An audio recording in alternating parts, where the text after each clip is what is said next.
This conference will now be Okay. recorded.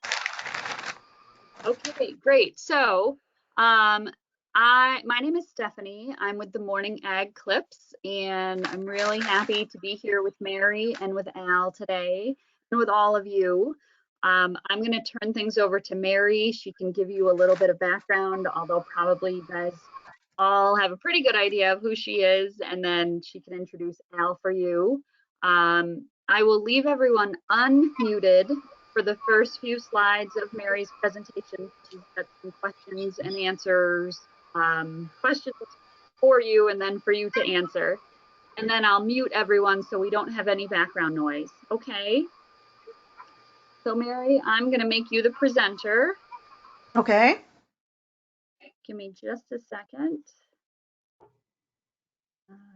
Presenter. Okay.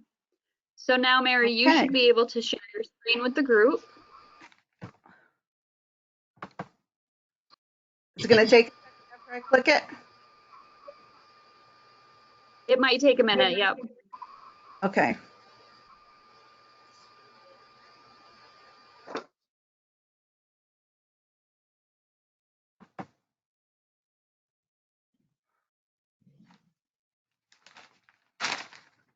So you accepted the presenter invitation and clicked the screen share?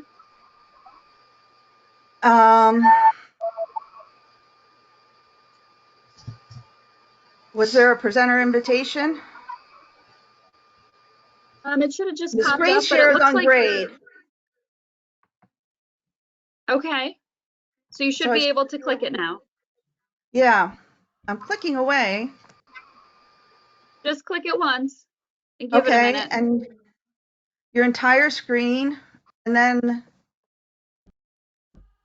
it says share at the bottom, but it's not, oh wait, maybe it's going now.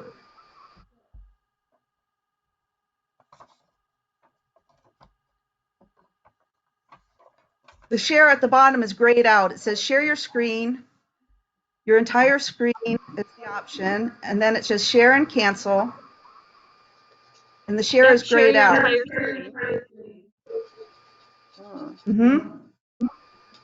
But the share at the bottom is still grayed out. Okay. Oh, so maybe you have to check that box in the PowerPoint presentation.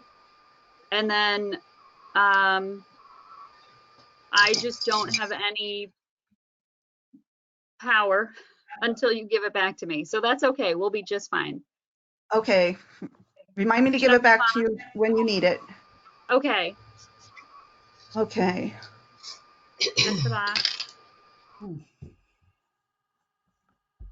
Sorry, everybody. A little technical difficulties. We'll get it. We have had those on occasion. Every platform is a little different. Yes. And it's still grayed out. I see you are the presenter, Mary. It says I'm the presenter, huh? Yeah, it shows it you are does. the presenter. Yeah. Yeah, and it allows me to click the screen button on the bottom. But when the next window comes up, share your screen. Choose what you'd like to do, share, and I chose and share my entire screen. But the share at the bottom of that is still grayed out. In the GoToMeeting, you mean? Yeah. Okay, let's do this.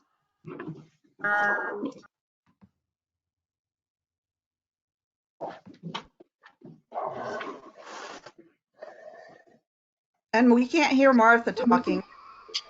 Right. So I am taking back the meeting. Okay. Oh, that's the screen. There you go. That's my screen. Recent campaign. Yeah, that's mine. Oh, that's yours. Okay. Yeah. Okay. So now here's all of us again. Okay. And now let me make you the presenter again. Try it again.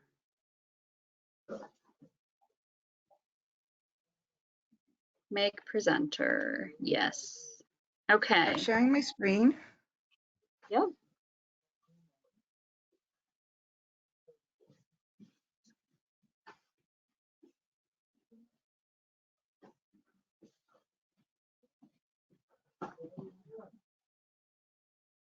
Still the same issue. Okay. Why don't you start with the presentation, and then we could always, Well, I can we'll share start the talking. presentation with everyone afterward anyway. Yes. So we just won't have the pretty pictures, but you'll have the message. Okay, well, welcome everybody, and thank you for your patience so far as we try to work through these technical difficulties. My name is Mary Sissock, and I am a member of the Vermont Tree Farm Committee. I'm also a forester. I was the state extension forester and have done a lot of work with private forest landowners. And with me today is Al Robertson. He is also on the Tree Farm Committee, and he is a tree farmer. And he's going to share, I'm going to share the basic information about being a tree farmer and joining the tree farm program. And Al is going to be here to talk about what it's like to be a tree farmer and help me answer any of your questions. So today we are here and have our sponsor today, which is the Forestry Press Inc., has the program Map My Land, which helps private forest landowners map their own land. And so their link is forestrypressinc.com. Let me make sure I just have that right. Oh, forestrypress.com. Mary, I am gonna put those things in the chat box. Okay, How's that? that's good. Hey, Thank Mary, you. why don't you email me the presentation too, and Okay, see if I can get it running while you're talking. okay. Let me see. I can't talk and email at the same time. I know I'm not that coordinated. So while you're doing that, can I just jump in here and say welcome to everybody? I'm Kathleen Warner, the Executive Director of Vermont Woodlands Association and the Vermont Tree Farm Program. I have been managing both of those organizations for probably about 15 years. Vermont Woodlands is the state sponsor of the Vermont Tree Farm Program. Nationally, the Tree Farm Program is sponsored by American Tree Farm System. So in Vermont, Mary, I don't know how much of this you're going to cover. I don't want to step on you, but No, talk about VWA. I was going to mention it at the end, but talk about it okay. now. Yep. Vermont Woodlands is a membership organization, an educational organization that has private woodland owners, foresters, some forest products businesses as members. We provide a lot of educational and networking opportunities, as well as advocacy at the state and federal level. So in these very trying stay-at-home times, we're trying to bring you, information and opportunities online. It's kind of nice to see folks jump on and join us to learn a little about Tree Farm. It really is a program about stewardship of the forest, and tree farmers are landowners who really want to make a difference in their woods. And oh, we lost Stephanie, so maybe she got your email and is trying to set you up. I Okay. do appreciate your patience with us. Technology today is great, but it also is not at the same time. When it doesn't work, it doesn't work. I had a presentation last week on apple tree pruning where the presenter was actually sitting in his car, accessing the internet on his cell phone and doing his PowerPoint. So Wow. we are adaptable and flexible and we get it done. But sometimes it isn't always as smooth as we'd like. So we appreciate your patience. Oh, now Oh, it's me. Stephanie, I saw a screen. I'm close. Hold on. Okay. It was there for a moment.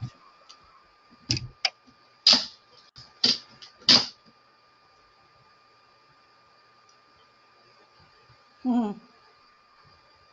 So let me ask, while Stephanie's working on that, I can ask you all the first question on the beginning of the presentation, which is, what do you think when you hear the words tree farm? What does that bring to mind for you?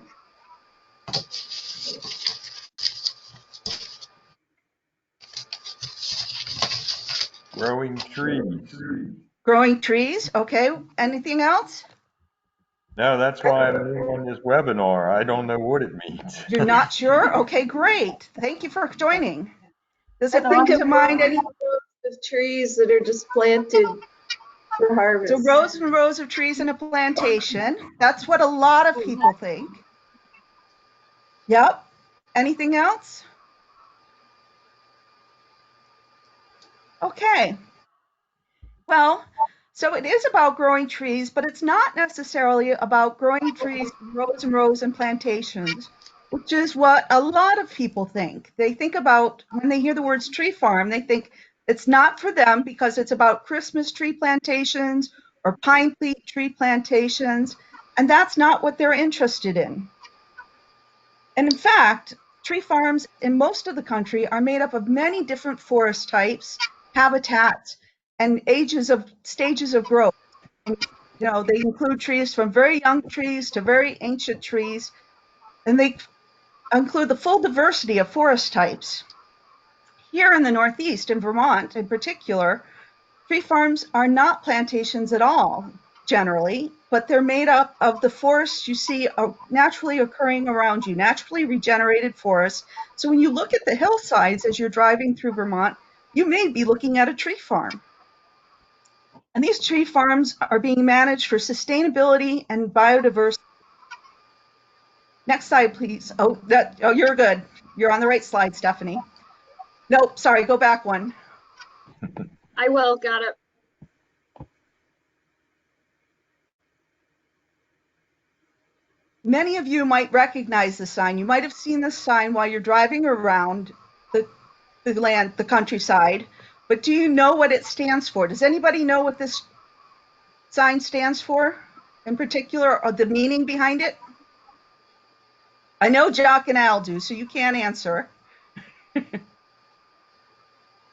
You can use the chat box too. There is a feature where you just hit the bubble and you can put responses or questions in that box as well, if you'd rather. Yeah. Well, this is the tree farm sign that landowners who become tree farmers receive the sign and put up to let other people know that they are managing their land sustainably in an exemplary manner for wood, wildlife, water, and recreation. Next slide. So what is the tree farm program all about? Since 1941, the American tree farm system has educated and recognized private forest landowners who are committed to managing their land in a sustainable way. Currently, the American tree farm system has 90,000 family forest owners who are enrolled and has certified 24 million acres of forest land in 48 states. The tree farm program is managed by the American Tree Farm System within the American Forest Foundation. Here in Vermont, the tree farm program, as Kathleen was saying, was sponsored by the Vermont Woodlands Association, which means they're helping us with a lot of the logistics, helping us with all that kind of thing. In Vermont, there are about 500 certified tree farms with about 200,000 acres enrolled. And tree farms range, if you own as few as 10 acres, you can be a tree farmer. Kathleen only owns, I think, 15, right, Kathleen? It's 18 acres. Yep. 18 acres, so you can own just a small woodlot in your backyard, or you can own 10,000 acres and still be in the tree farm, own a very large forest parcel. The American Tree Farm System is the nation's oldest certifier of private forest land, and we'll talk more about the certification piece in a minute. But what I think is really unique about tree farmers is the commitment that they share to managing their land sustainably and protecting watersheds, wildlife, soil quality, and producing recreation opportunities at the same time as managing for wood products and producing wood products. So they're doing all of these things on a sustainable basis. It's not just about cutting down trees. It's about managing the entire ecosystem of the forest and all the things that forest and goods that forests produce. Okay, Stephanie, next.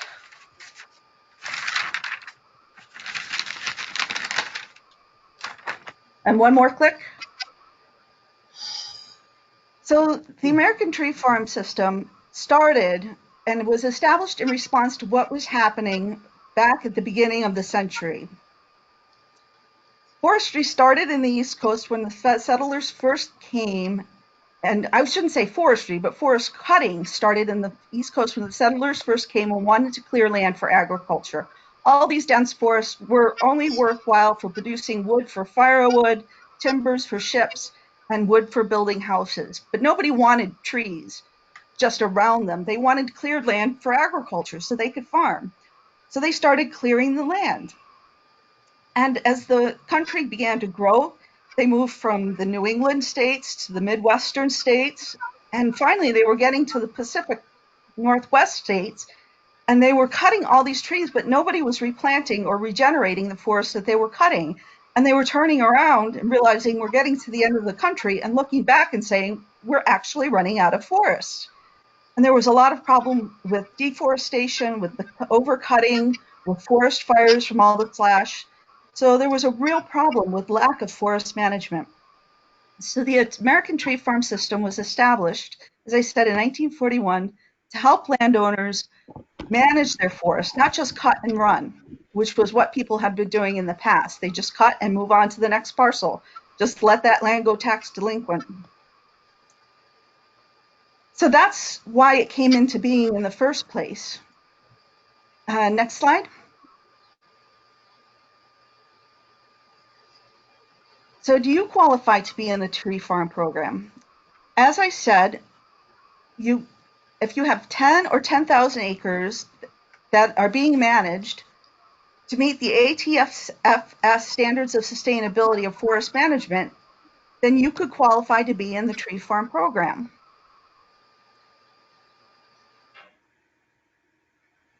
Next slide. Oh, sorry, go back. I have more to say. I didn't know how to set my slide. What you will need, if you don't already have one, is a forest management plan that meets the ATFS standards for long-term management, forest management. And there are 15 standards, and I'm not going to go into what those 15 standards are, but they cover the management of wood, water, wildlife, and recreation. And so each of those standards speak to how to maintain those 4 qualities of your forest sustainably. And so if you don't have a forest management plan, you'll have to have one that meets the standards. If you do have a forest management plan, then it may already meet the standards, or you may have to do a little addition to it to make it meet the standards. So for one thing, to be in the tree farm system, you'll be working with a forester unless you have a lot of forestry education already and you're able to prepare your own plan. But most likely you'll be working with a forester, and you need a forester to inspect your land because the land is going to be inspected every 5 years to make sure you're meeting the certification standards. So what if you don't qualify right now? Maybe you don't have your management plan, you're not doing anything, but you're really interested in becoming a tree farmer and you want to work towards that. You can join in the pioneer status, which means that you're not fully qualified yet, but you're working towards qualification. And you can join in that status, and you have a few years to get to where you have your full management plan and qualify to be in the program. Okay, now we're ready for the next slide. So I was mentioning certification. You may have heard of certified wood when you go to the lumber store, and you might want to purchase certified wood. And what that means is that wood has been tracked from the land where it started, and people are looking at how that wood is grown and managed, and it's tracked all the way through the harvesting, through the mill, all the way to where it's being marketed on the market. It's being tracked to say this lumber is being produced in a sustainable manner. So that is certification. It means that the people who are growing and processing the wood are doing it to the highest of standards. And in order to guarantee that is really true, certification programs need a third-party certifier, somebody who's not involved in the actual harvesting or growing of the wood, to oversee what's being done and saying, yes, this is truly happening. These standards are truly being met. And that is what PEFC is. And PEFC stands for the Program for Endorsement of Forest Certification. And they're the organization that oversees the tree farm certification standards. And they're the reason we have to look every 5 years and say, are these trees really being sustainably managed? So you know that, and it's like the good housekeeping seal of approval. You know what's behind it is really true. So what happens is every 5 years, if you're a tree farmer, your forester needs to come out and look at your management plan, look at what's happening on the ground, saying, yes, you are following it. You're doing what you're supposed to be doing, and then sign off.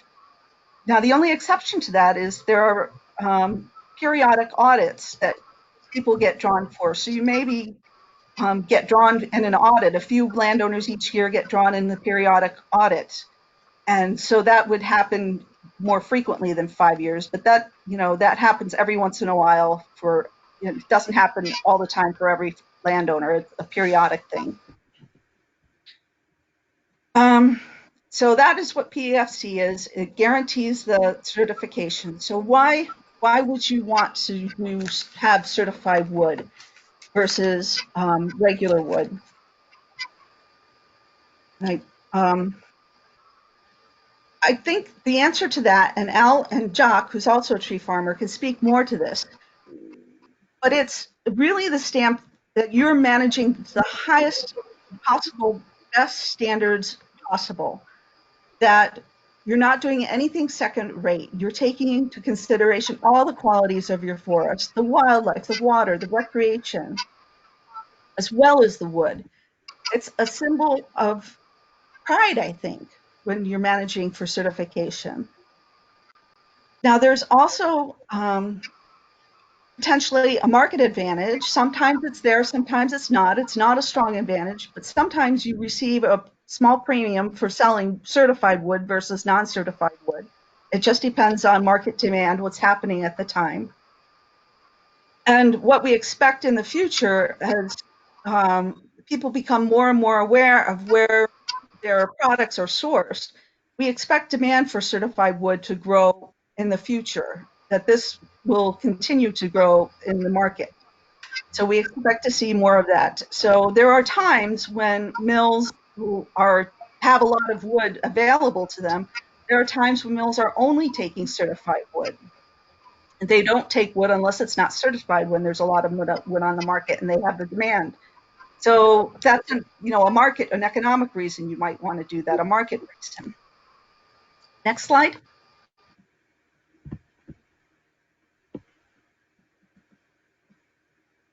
So that being certified is one of the benefits of becoming a tree farmer.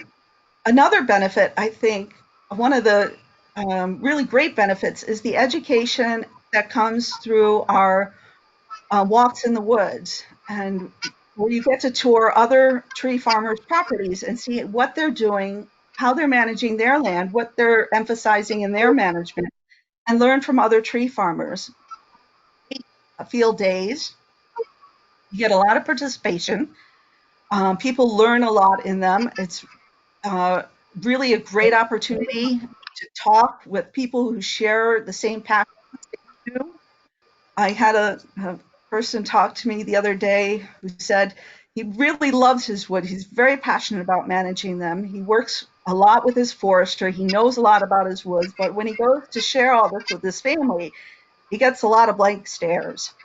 So one of the things he's really excited about for the tree farm system is being involved with people who are like him and want to know more about their trees and want to talk about what they do on the land and share that with others.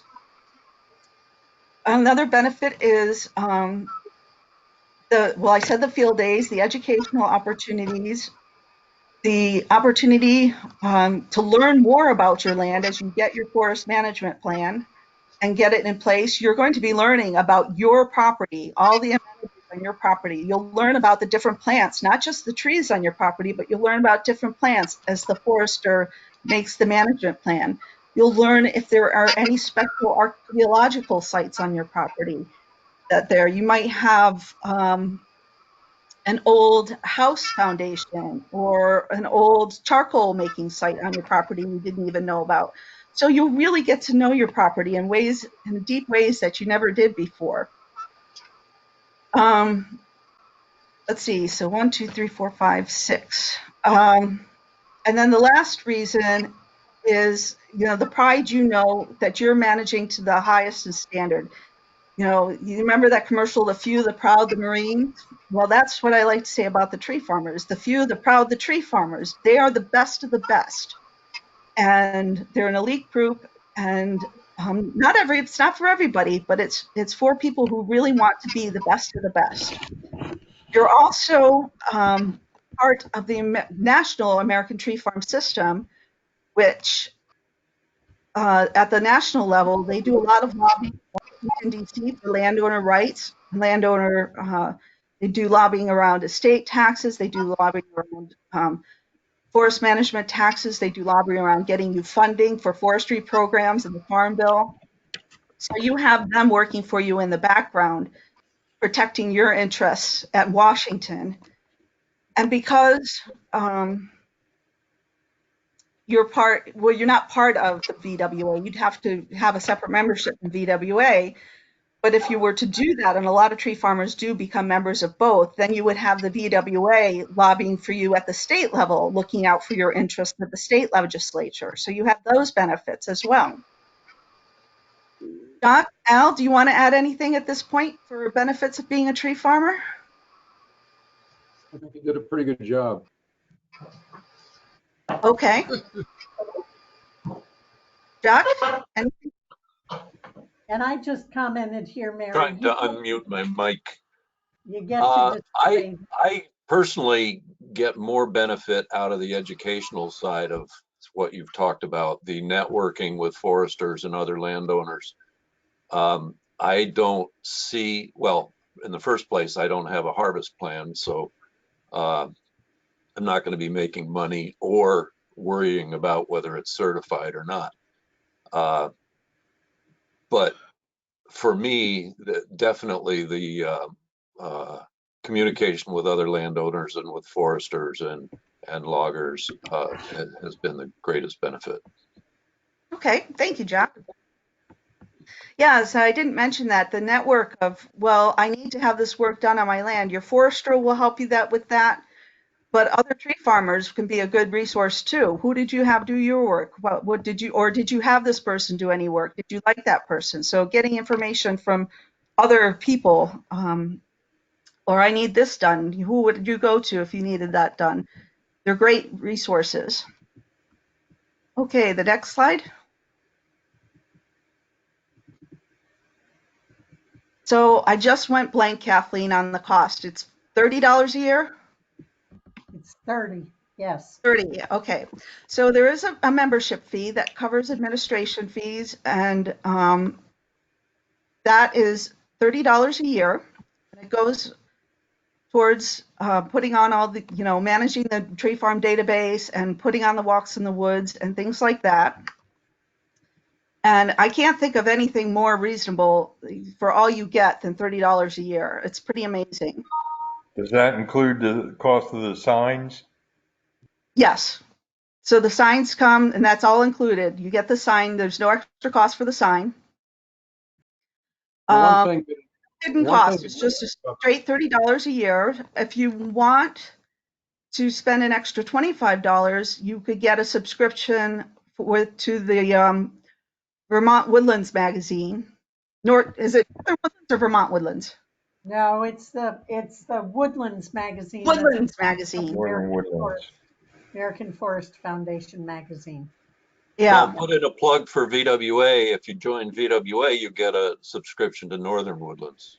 That's correct. As Okay, part of- so Yeah. so for so let me back up and go through it again to keep it straight. So the tree farm membership enrollment fee is $30 a year.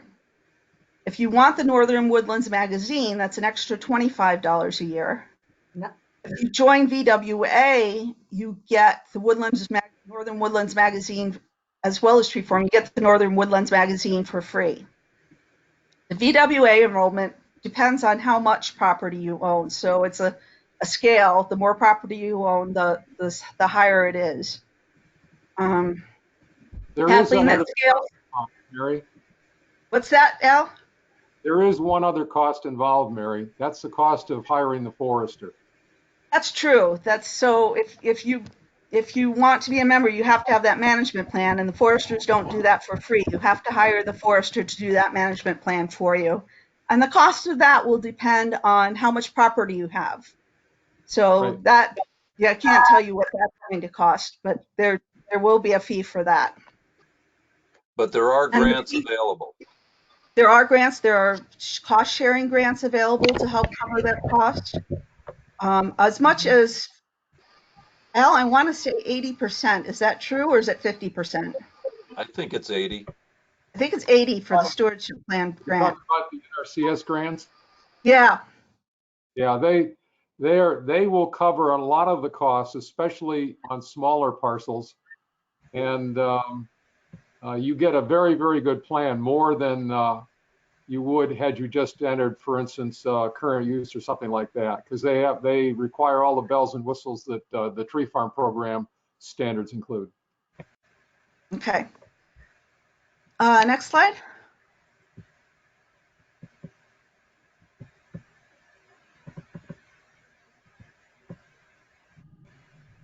I'm ready for the next slide, Stephanie. So Kathleen talked about VWA and all the benefits that go with that. They do even more than tree farm. There's even more educational opportunities. And there's also opportunities for meeting. There's the benefit of having you represented at the state level in the legislature. And there's the benefit of getting the Northern Woodlands magazine subscription. Yeah. Okay, at this point, we're ready. If you want to flip to the next slide, we're ready to open it up for questions. Yeah, I have a question. Sure. We are already in current use, so we have a management plan, but it sounded like that would not meet the tree farm standards if you wanted to do that. Can I It would address come that? very close. You would have to add a couple of addendums, what they call addendums to it. So basically a few paragraphs or a page or two, covering things that the current use program doesn't require covered. So things about cultural sites on the property, which would be things like in Vermont, things like stone walls. You may have an Indian burial ground. You might have an old foundation or anything of interest. You would make a mention of that cultural or an archaeological site. So you'd have a little paragraph about that. I did that on my forest management plan. I was in current use before tree farm, and it was only 2/3 of a page. There are 7 items that you have to address, like the cultural stuff that Mary talked about, endangered species. Help me, Al. Okay, don't. Anyway, there's 7 things that you have to address. And So there's the wood, those, water, wildlife, recreation, endangered species. I think biodiversity. I don't have the list in front of me, so I'm trying to pull this from my memory. There are also very specific things like in Vermont, you'd have to address bats. You have to address, you should be addressing in any management plan, soils, water. Yes, Uh, that would be in any management plan. That would be part of the current use plan, though. No, that Yeah, would be tree farm plan too. Yeah. it would be in both. In terms of upgrading to tree farm, it's a pretty simple process. Mhm. Yeah, some Gotcha. landowners have even done it on their own once they see the standards. Yeah, They've I written did that that up on and mine. just had their forester sign it. You did it on your own, Jock? Yeah, Yeah. Yeah, and the that's county gotta forester signed off on it. Kyle Mason was my inspector. He said, looks good. Mhm. I was going to say, most foresters really would prefer to stay with the current use type of plan work that they're good at. And the nice thing about that from a standpoint that if you're really interested in getting educated on forestry, the bells and whistles that differentiate the tree farm plan from the current use plan can generally be done by the landowner and going to the state websites. The NR websites have an awful lot of that information. The special sites that we talked about and the soils are things that you have in your family or you're available from NRCS. A couple of hours of research on the internet and you can do most of the addendum items that are in the tree farm management requirement that are above and beyond current use can be done by the landowner. But it still has to be signed off by a forester, correct? Yes, and the Yes. reason why the forester signs off on it in current use is it's a requirement by the state since foresters are now licensed.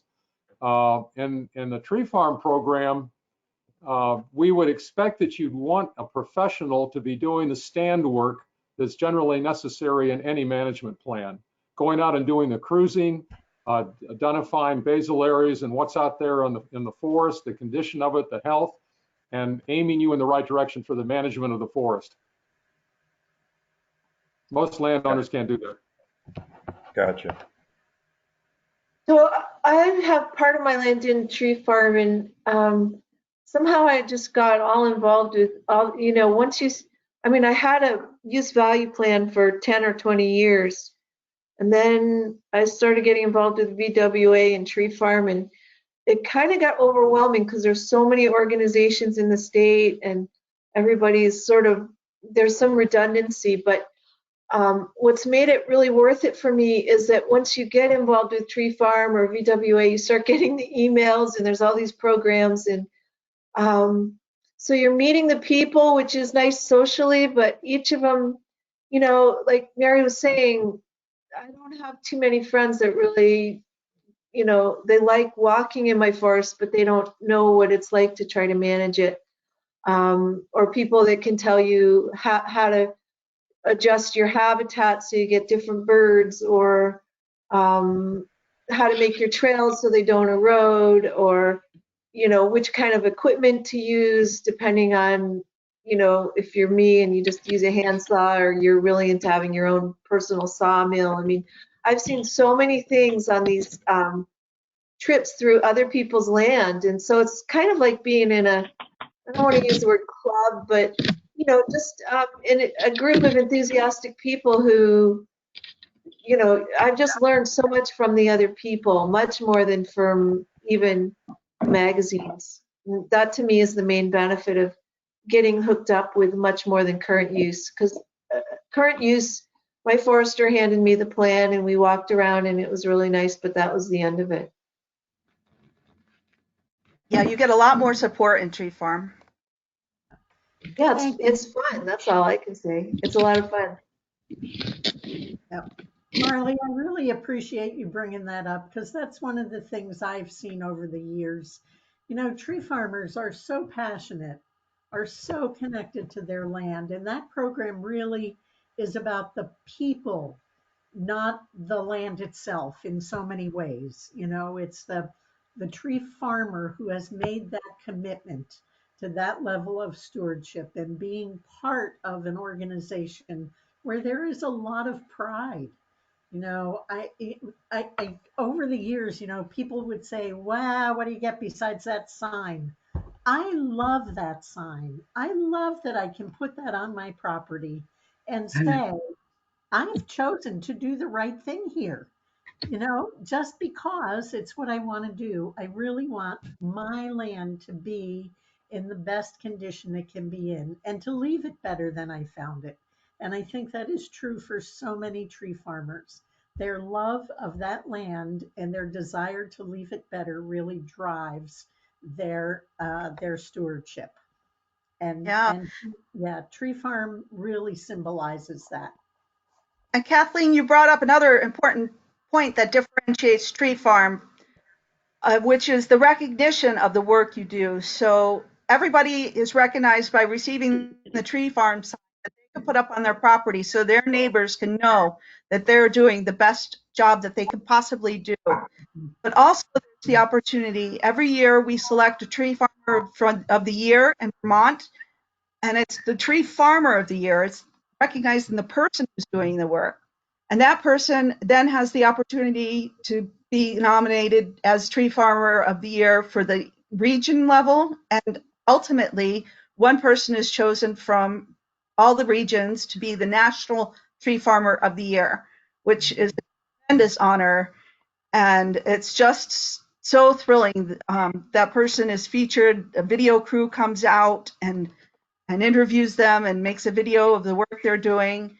And it's just so special to be present when that family, and it's usually a family that receives it, Mhm. or a couple, um, and to be present when they receive that honor of being the National Tree Farmer of the Year. It's really special. Yeah. Any other questions? And I got to put in a plug for Al. He was the tree farmer of the year last year. Yes. Big Yes, he Al. was. So is there any questions for our true tree farmers? I have a question regarding if would it be possible to elaborate more on what it would take to enroll in the pioneer status? And could you also repeat the name of the NRCS grant to help get a forest? The NRCS grants are in what they call the EQIP program. And that is funded annually through the Department of Agriculture. And I have to warn you, they do have these grants. I actually got one about 10 years ago for my first attempt at going into a comprehensive management plan, and I used the money for the GIS work. But they give you so much per acre. You have to apply for them. There is an incredible level of bureaucracy involved in getting one of these. I have a 60-acre tree farm, and when the dust settled, I eventually got the check, which was much appreciated. But the depth of the paperwork was about a half an inch thick on going to their office, filling out the forms, all of the stuff that surrounds having to go through that process. And the reason for that is that the EQIP program covers a huge variety of other actions in the Department of Agriculture, including all the farming and all of the farming out in the Midwest across the country. So there's quite a bit of effort on their part to make sure that the money is going to the states in the right way, to the right people for the right reasons. And that means that there are certain size limits. None would affect a tree farm in Vermont, but it just adds a lot of depth to the bureaucracy. We have a number of our foresters that are what's called technical service providers, TSPs. It helps to have a TSP as a forester because they're the ones that are going to be probably willing to wade through that paperwork, but you will have to go to your local NRC office and apply for that. Once you've applied, the money every year is kind of a game. Sometimes they know right away that they're going to have money. Sometimes there's several months that will go by before they know whether that program is funded. But as we've probably talked a little bit about, or should, unlike most Americans with an attention span of about 5 seconds, being in tree farm, being a forester, and being involved in forestry is a very long-term effort. Patience is got to be standard in your DNA if you're going to get into forestry, because what we're doing doesn't happen over 1 or 2 years or even 10 years. It happens over a lifetime. Mm-hmm. So yeah, it's worth doing that NRCS thing, but you have to have a lot of patience. And Kathleen, do you want to talk about the pioneer status? The pioneer status? Oh, sure. So you can take a first step into tree farm by enrolling as a pioneer, where you're really not there yet with your management plan. You're basically interested in stepping up to that level of having a management plan that meets certification standards. So to be a pioneer, you basically apply to the program. You begin to work with a forester, and we keep you informed. You know, we put you in our kind of our tree farm roster, but you're not at that level of certified yet. And we would kind of give you some guidance on getting there. There's about a 5-year period that you can take to go from enrolling as a pioneer to meeting certification standards. So And is that there any fee is there any when you fee? enroll as a pioneer? Is there a fee? So we have not charged a fee in the past for pioneer enrollment, although it does take as much work as being a certified tree farmer on our end, but it's a kind of an encouragement for folks to think about, you know, joining and reaching that level of certification. And they So wouldn't get the tree farm sign yet, but they would get the no, newsletter, right, Kathleen? you could, yes, you would get the VWA newsletter. Yep. Mhm.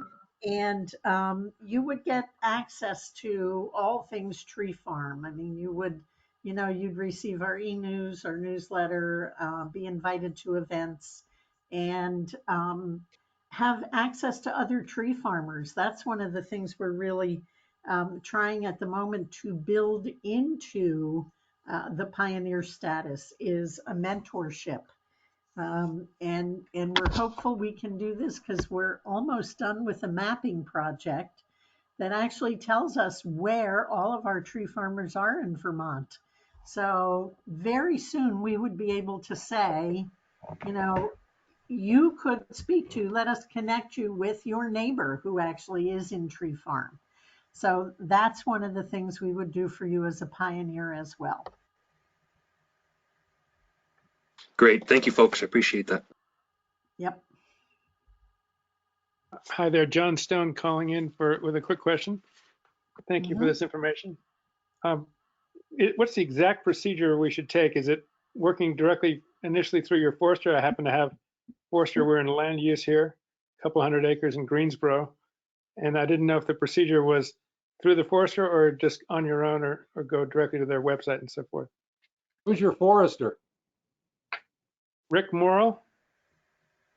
Okay, so I don't know if Rick is a tree farm forester, but Ross Morgan, I think they Well, both Ross work. was our forester. He just passed it on to Rick. So. Okay, so Ross is a tree farm inspector, and he could move that process along. If you have any other questions that or if Ross or Rick can't help with that, Jared Nunnery, is that your county? Yeah, Jared. Yeah, Jared is a tree farm forester. He does help us with enrollments in the program and inspections. So you could also reach out to him. Okay, then one other. Go ahead. And just to give you a little bit of background, there are other certification systems in the world for forestry. You've probably heard of SFI, which is under PEFC. That's Sustainable Forest Initiative, which most commercial and large forests in the United States are under. But there's also FSC. And FSC is the original certifier that came about during the early problems that you probably remember from the problem with the Amazons, the rainforest. There was a huge outcry in the 80s about how badly they were being butchered, and FSC came up with a lot of programs of certification to try and protect a lot of the forests in the world. And that was subsequently followed by PEFC. But FSC certification system is very much similar to the tree farm and PEFC, but their foresters are certified under that system and generally are not certified under our system. And you're asking the question now logically, well, why are there two different systems? We are all asking that question. They constantly try and one-up each other. They're both good systems, and Rick is in the FSC program and feels quite proud about that. So that's the difference between Rick and Ross Morgan, who's a traditionalist, who's still in we think he's still in the tree farm program. Yeah.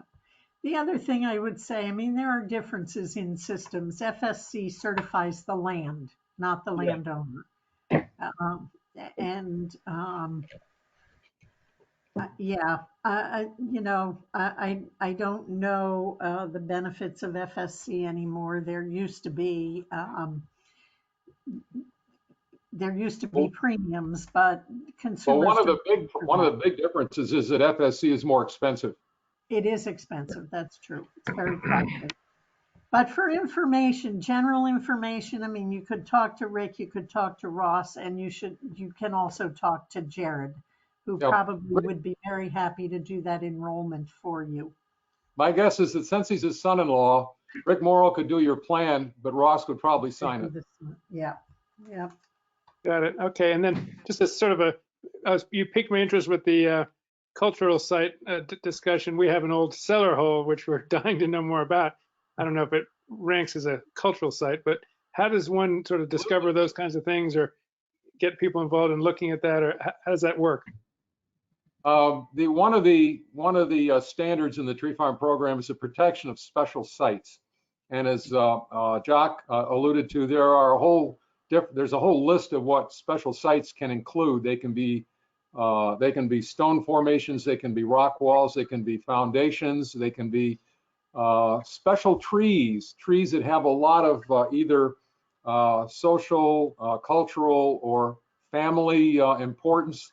Maybe when you were a kid, you grew up around in an orchard and there was one tree that you remember and you'd want to preserve that tree. That would actually be a special site.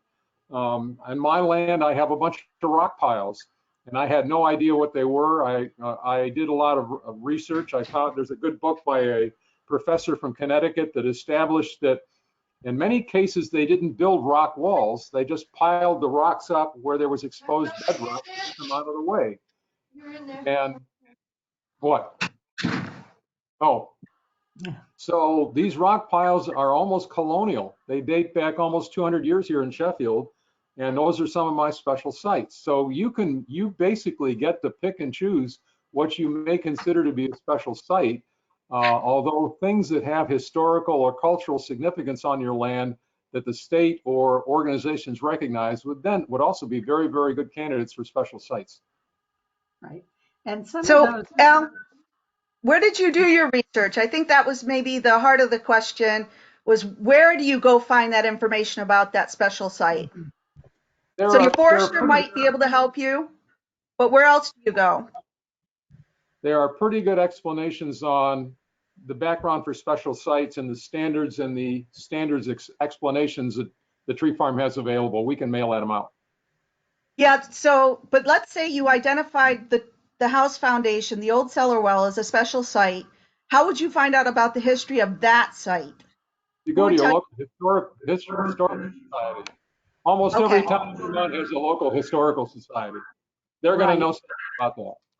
And we also, we have Yep, I'm sorry. Okay, Kathleen, and then whoever was next. There are archaeological resources as well. I mean, I've done some programs with archaeologists who have, done tours around special sites and archaeological features. And I think there is a state archaeologist as well that might be able to help you. Yeah, there is. And then the next, whoever was wanted to talk also. I might have been talking, John, again. I might have been following up on that with big thanks to all the contributions here. But we happen to have the old Bailey Hazen Road going right through historically through the land, although none of it is, an active road now, which is sort of fascinating, I think, because you have, his history, but it's not preserved at all. You don't know exactly where the road was, except it's probably right near that cellar hole. And so I would imagine that would be part of this whole thing. But good feedback in terms of where to maybe go, archaeology sites and so forth. Mhm. And I You're think welcome. a lot of those class 4 roads have been documented by the state Vermont Historical Society. The We have just a couple minutes left if there are any more questions. I'd like to just say thank you that you're doing it in this format. I'm not based in Vermont, but I'm very engaged and visit when I can. But it can be difficult for me as a full-time person who works full-time to come to some of the in-person events. And the silver lining for me of the incredibly difficult situation we're all facing right now is that I can now participate in these kinds of education things. So I just wanted to thank the organizers for making this possible. You're welcome. Appreciate you being here. I think we'll be doing more of this. We find this, it seems that we've done too, and it seems to work for people. So I think we'll be doing more. Yep. Has a date been set for the female landowners that was going to be in June and now has been pushed back? Has there been any more thought about that?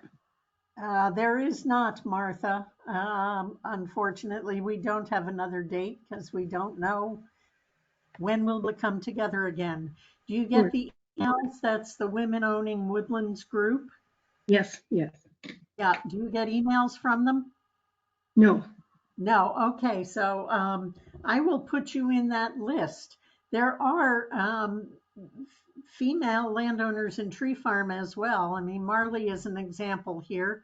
She's one of our women woodland owners and a tree farmer.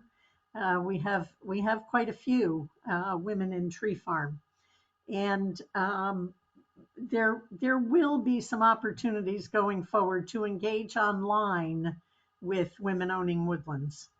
Do you have records of those who are already enrolled? Because my partner was Bob Granger and he passed away. And so I'm trying to keep this ongoing, and I'm in Arizona. I'll be back home in a couple of weeks, but I'll go through my paperwork again. But do you have records? Yes. So that you will know if we have a plan with you? Because it seems to me we should have. We are in land use, but I'm Martha? sure that and part Martha, of this. Martha, you need to get that plan out and see who wrote it. You've got a forester wrote that, and that forester is the person you need to talk to. Well, I can check the database though to see if they were enrolled in Tree Farm. Yeah. Martha, I know the name. So let me check that for you to see if it was already in Tree Farm. Great. Yeah, I think I talked to Martha a few years ago when we were doing the database cleanup. Oh, really? Yeah. Yeah. I remember I call a lot of people in New Jersey, Florida, and Arizona. That kind of sticks in the back of my mind. Okay, well, we are Vermonters. I mean, we are. Yeah. I have my property in Vermont, and I'm just here as a snowbird, but because of I always come back in May, so. But I begin to start thinking about the mess that I'm probably looking forward to when I get there. Just to honor everybody's time, I want to acknowledge that it is 1:02. And if you have to go, thank you so much for being here. But if you have questions, a few of us could stay and answer questions. So otherwise, thank you very much. Yep. And Martha, I'll be in touch with you.